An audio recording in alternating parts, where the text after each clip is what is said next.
আসসালামু আলাইকুম ওরহমতুল্লাহি ওয়াবারাকাতুহু। সুপ্রিয় দর্শক মণ্ডলী, আশা করি আপনারা ভালো আছেন।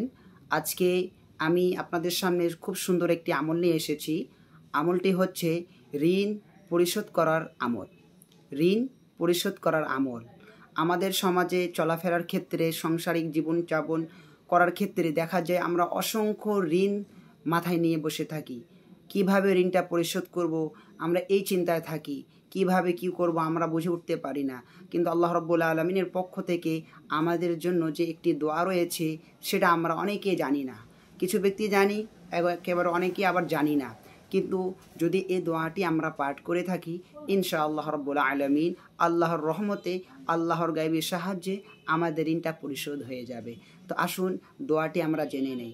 দোয়াটি হচ্ছে আল্লাহুম্মা কফিনি বিহালালিকা আন হারামিকা ওয়া আগনিনি বিফদলিকা আম্মান সিওয়াক। দোয়াটি আরেকবার বলি, আল্লাহুম্মা কফিনি বিহালালিকা আন হারামিকা ওয়া আগনিনি বিফদলিকা আম্মান সিওয়াক।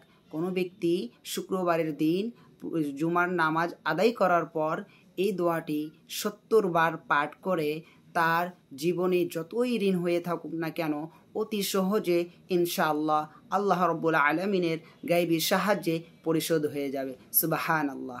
এই দোয়াটি এমন ফজিলতপূর্ণ দোয়া, যদি কোনো ব্যক্তি প্রতি শুক্রবার পাঠ করে তাহলে ইনশাআল্লাহ তার ঋণ পরিশোধ হয়ে যাবে।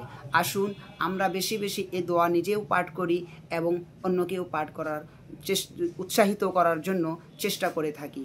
আজকের জন্য এই পর্যন্তই। ইনশাআল্লাহ সুন্দর সুন্দর ভিডিও আপনাদের সামনে নিয়ে আসতে পারি। আপনারা আমার পাশে থাকুন ইনশাআল্লাহ। আসসালামু আলাইকুম ওয়া রাহমাতুল্লাহি ওয়া বারাকাতুহু।